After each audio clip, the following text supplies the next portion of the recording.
નમસ્કાર મિત્રો, સ્વાગત છે તમારું આપણી યુટ્યુબ ચેનલમાં।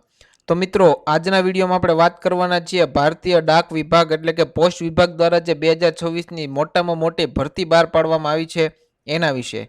આજના વિડીયોમાં આપણે જાણીશું પરીક્ષા કઈ રીતની હોય છે, કેટલી લાયકાત હોય છે, કેટલો પગાર ધોરણ હોય છે, કેટલી ઉંમર જોઈએ છે, કઈ રીતે ફોર્મ ભરવાનું છે, શું તમામ પ્રકારની વિગતો છે આજે આજના વિડીયોમાં જાણવાના છીએ। તો ચેનલમાં નવા હોય તો ચેનલને લાઇક કરી દેજો, શેર કરી દેજો અને સબસ્ક્રાઇબ કરી દેજો, જેથી કરીને ભવિષ્યમાં આવનારી તમામ નોકરીઓની પ્રાઇવેટ હોય કે ગવર્મેન્ટ હોય તમામ નોકરીઓની અપડેટ તમને જલ્દી મળતી રહે। અને તમે અત્યારે કયા જિલ્લામાંથી કયા ગામમાંથી તમે વિડીયો જોવો છો અત્યારે નીચે કમેન્ટ કરી નાખજો, જેથી કરીને મને ખબર પડે કે મારો વિડીયો છે ક્યાં ક્યાં સુધી પહોંચે છે। તો ચાલો મિત્રો વિડીયોની શરૂઆત કરીએ।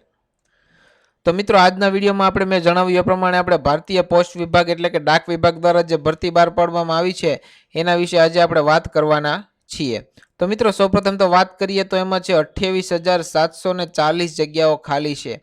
જ્યાં મિત્રો એમાં 28,740 જગ્યાઓ ઉપર જે છે એ સંપૂર્ણ ભરતી બહાર પાડવામાં આવી છે। ત્યારબાદ મિત્રો વાત કરીએ તો પરીક્ષા વગર સીધી ભરતી કરવામાં આવશે। જ્યાં મિત્રો કોઈ પણ પ્રકારની પરીક્ષા લેવામાં આવશે નહીં। ત્યારબાદ મિત્રો લાયકાત છે માત્ર ને માત્ર ધોરણ 10 પાસ રહેવાની છે। પોસ્ટ વિભાગમાં તમે ધોરણ 10 પાસ હો તો તમે ફોર્મ આરામથી ભરી શકો છો।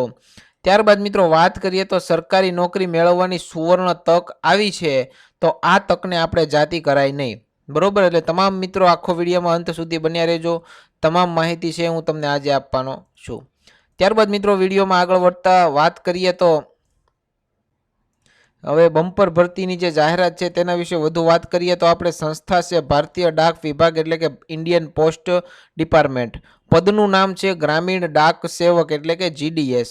ત્યારબાદ મિત્રો કુલ જગ્યાઓ છે 28,740। આ ભરતી ભારતભરમાં તમામ રાજ્યો માટે છે, કોઈપણ રાજ્યના તમામ લોકો આમાં ફોર્મ ભરી શકે છે। તમે તમારા પોતાના રાજ્યમાં અને પોતાના જિલ્લામાં તમે પોસ્ટિંગ મેળવી શકો છો। જી હા મિત્ર, તમે રહેતા હો અમદાવાદ અને તમારે અમદાવાદમાં જો નોકરી જોતી હોય તો તમને આમાં મળી શકે છે, બરોબર। બીજામાં કેવું હોય છે કે તમને જ્યાં પોસ્ટિંગ મળે ત્યાં જવું પડે છે, પણ અહીંયા તો તમારી પસંદગીની જગ્યા ઉપર તમને નોકરી આપવામાં આવશે। ત્યારબાદ મિત્રો અહીંયા તમે જોઈ શકો છો પુરુષ અને મહિલા બંને ઉમેદવારો છે એ ફોર્મ ભરી શકે છે। બંને ઉમેદવારો માટે ઉત્તમ તક આપવામાં આવી છે, બરોબર। એટલે આ વિડીયો આપણે ખાસ અંત સુધી જોતા રહેજો। ત્યારબાદ મિત્રો વાત કરીએ હવે આગળ, તો આગળની વાત કરીએ તો આ શા માટે આ ભરતી ખાસ છે। જ્યાં મિત્રો શા માટે આ ભરતી ખાસ માનવામાં આવે છે, તો એમાં મિત્રો આપણે થોડીક ડીપમાં વાત કરીએ તો આ પરીક્ષામાં કોઈ પણ પ્રકારની લેખિત પરીક્ષા આપવાની નથી। તમારે ફક્ત ને ફક્ત પસંદગી સીધી મેરિટના આધારે થશે, બરોબર।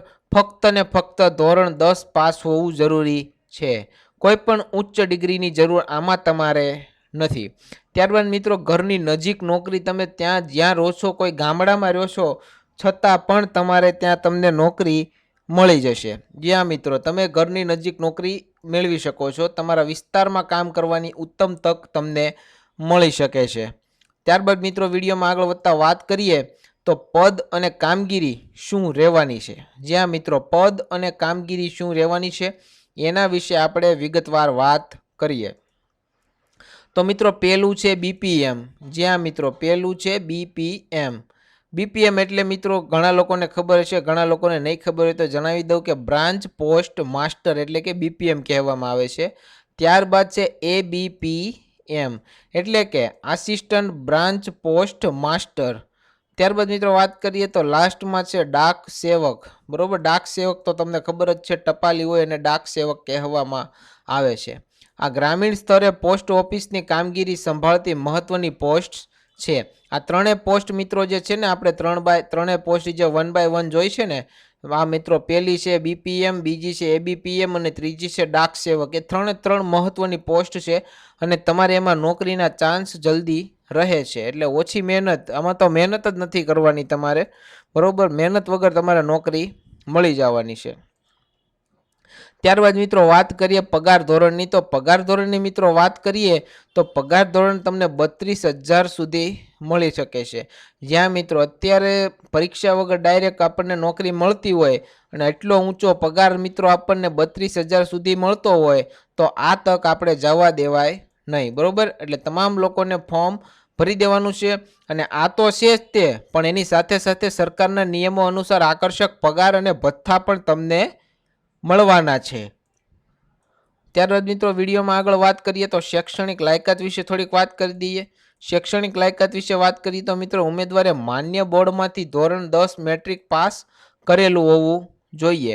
ગણિત અને અંગ્રેજી વિષય સાથે પાસ હોવું જરૂરી છે. એટલે કે તમે 10માંથી પાસ તો કરી દીધું છે, મેટ્રિક પાસ તો છે જ, પણ ગણિત અને અંગ્રેજી વિષય સાથે પાસ કરેલું હોવું ફરજિયાત છે. ત્યારબાદ મિત્રો આગળ વાત કરીએ વિડીયોમાં વધતા તો વયમર્યાદા વિશે વાત કરીએ મિત્રો. વયમર્યાદા કેટલી હોવી જોઈએ, બરોબર? તો વયમર્યાદા વિશે વાત કરીએ તો મિત્રો શરૂઆતી તમારે 18 વર્ષ હોવા જરૂરી છે. 18થી તમે 40 વર્ષ સુધીના હો ત્યાં સુધી તમે ફોર્મ ભરી શકો છો, બરોબર? ઓછામાં ઓછી 18 વર્ષ અને વધુમાં વધુ 40 વર્ષના હો તો તમે આમાં ફોર્મ ભરી શકો છો. અને એક મિત્રો સૂચના આપવામાં આવે છે કે અનામત વર્ગના ઉમેદવારોને સરકારી નિયમો મુજબ વય મર્યાદામાં છૂટછાટ મળવા પાત્ર છે. એટલે કે તમે જો અનામત વર્ગમાં ઉમેદવારો હો તો સરકારી નિયમો મુજબ અમુક વય મર્યાદા છૂટછાટ મળવા પાત્ર છે, જે તમારે ઓફિશિયલ નોટિફિકેશનમાં વાંચી લેવાનું છે, જેની લિંક છે મારા ડિસ્ક્રિપ્શન બોક્સમાં આપેલી છે. ઓનલાઈન ફોર્મ કેવી રીતે ભરવું એની લિંક આપેલી છે અને ઓફિશિયલ નોટિફિકેશનની લિંક પણ તેમાં નીચે આપેલી છે, જોઈ લેજો. ત્યારબાદ મિત્રો વિડીયોમાં આગળ વધતા વાત કરીએ તો હવે મિત્રો પસંદગી પ્રક્રિયા કઈ રીતની હોય છે. પરીક્ષા તો નથી લેવાતી, પણ પસંદગી પ્રક્રિયામાં કઈ રીતની હોય છે ઘણા લોકોને કન્ફ્યુઝન હોય છે. તો મિત્રો પસંદગી પ્રક્રિયાની વાત કરીએ તો સૌપ્રથમ તો તમને જણાવી દઉં કે પસંદગી પ્રક્રિયા પણ એકદમ સહેલી છે, એમાં કોઈ અઘરી છે નહીં. એટલે આજે આપણે અત્યારે વાત કરીશું પસંદગી પ્રક્રિયા વિશે. તો મિત્રો એમાં 4 સ્ટેપ લેવામાં આવે છે. પહેલું સ્ટેપ, બીજું સ્ટેપ, ત્રીજું સ્ટેપ અને ચોથું સ્ટેપ, બરોબર? આવી રીતે 4 સ્ટેપમાં મિત્રો તમારે પસંદગી પ્રક્રિયા થવાની છે. તો સ્ટેપ બાય સ્ટેપ આપણે એની પણ આપણે ખાસ તમને જાણકારી આપી દઉં. પહેલું છે મિત્રો ઓનલાઈન અરજી. જ્યાં મિત્રો પહેલું તો તમારે ઓનલાઈન અરજી કરવાનું છે. બીજું મિત્રો ધોરણ 10ના ગુણ ચકાસણી કરવામાં આવશે. ત્યારબાદ ત્રીજા સ્ટેપમાં મેરિટ લિસ્ટની જાહેરાત થશે અને ચોથા સ્ટેપમાં દસ્તાવેજ ચકાસણી અને પસંદગી કરવામાં આવશે. ટૂંકમાં હજી એકવાર મિત્રો તમને જણાવી દઉં કે પહેલા સ્ટેપમાં મિત્રો તમારે ઓનલાઈન અરજી કરવામાં આવશે, બીજા સ્ટેપમાં તમારે ધોરણ 10માના ગુણ ચકાસવામાં આવશે અને ત્રીજા સ્ટેપમાં મેરિટ લિસ્ટ બહાર પાડવામાં આવશે અને ચોથા નંબરમાં તમારી દસ્તાવેજ ચકાસણી કરશે અને ફાઇનલ રિઝલ્ટ તમને પસંદગી થઈ જશે એટલે તમને નોકરી ઉપર રાખી લેવામાં આવશે, બરોબર? ત્યારબાદ મિત્રો મેરિટ ધોરણ 10ના રિઝલ્ટ પર બનશે. કોઈ પણ પ્રકારની અલગ પરીક્ષા લેવામાં આવશે નહીં.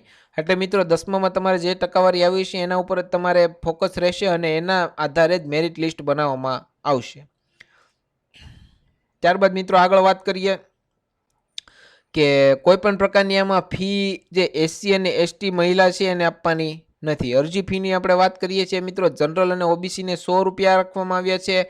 SC ST અને મહિલા હોય એને કોઈ પણ પ્રકારની ફી રાખવામાં આવતી નથી. હવે ઘણા લોકોના આમાં મિત્રો કન્ફ્યુઝન હોય છે. આમાં લખેલું છે SC ST અને મહિલા, તો ઈ મહિલા છે ઈ મિત્રો છે ને અહીંયા OBC અને જનરલની હોય ને તો પણ એને ફી ભરવાની નથી. કોમન વાત છે મિત્રો કે જનરલ અને OBCમાં તમારે છોકરાઓ અને તમામને ફી ભરવાની છે. મહિલાઓ હોય, SC ST છોકરા છોકરી હોય એમને કોઈ પણ પ્રકારની ફી ભરવાની નથી, બરોબર? ત્યારબાદ મિત્રો વિડીયોમાં આગળ વધીએ તો મહત્વની તારીખો વિશે વાત કરી લઈએ મિત્રો. મહત્વની તારીખો તમારે કદાચ ભૂલાઈ જશે, પણ હું તમને એકવાર યાદ દેવડાવી દઉં કે જાહેરાત છે મિત્રો 31 જાન્યુઆરી 2026ના રોજ થઈ ગઈ છે, બરોબર? અને ઓનલાઈન જે અરજી કરવાની છેલ્લી તારીખ છે મિત્રો 16 ફેબ્રુઆરી 2026.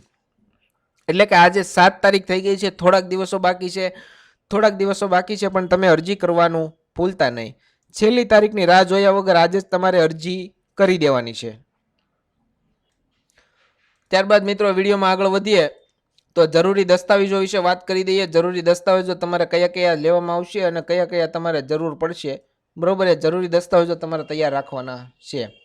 તો મિત્રો પહેલું જોઈએ તો પહેલા જે દસ્તાવેજ છે એમાં છે મિત્રો આધાર કાર્ડ. પહેલું તમારી પાસે આધાર કાર્ડ હોવું જરૂરી છે. બીજું ધોરણ 10ની માર્કશીટ હોવી જરૂરી છે. ત્રીજું જાતિનો દાખલો લાગુ પડતો હોય તો હોવો જરૂરી છે. ચોથું પાસપોર્ટ સાઇઝનો ફોટો હોવો જરૂરી છે. સહી હોવી જરૂરી છે અને મોબાઈલ નંબર અને ઈમેલ ID હોવા જરૂરી છે.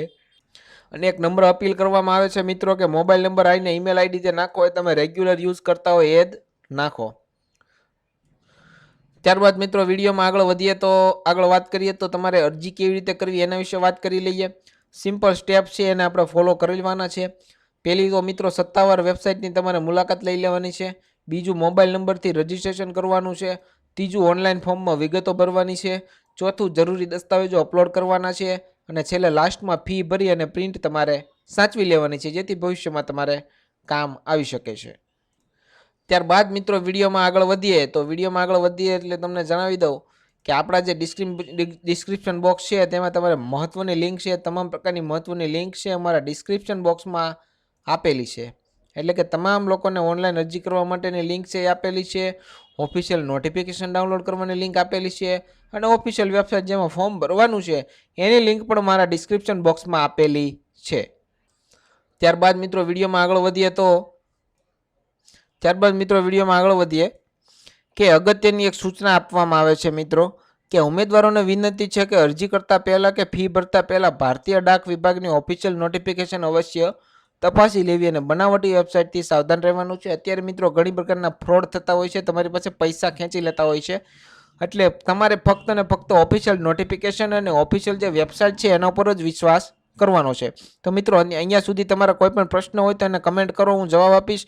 કયા ગામના છો, કયા શહેરના છો, સિટીમાંથી છો એ કમેન્ટ કરી દો એટલે મને ખ્યાલ આવે ક્યાંથી તમે જો વિડીયો જોવો છો.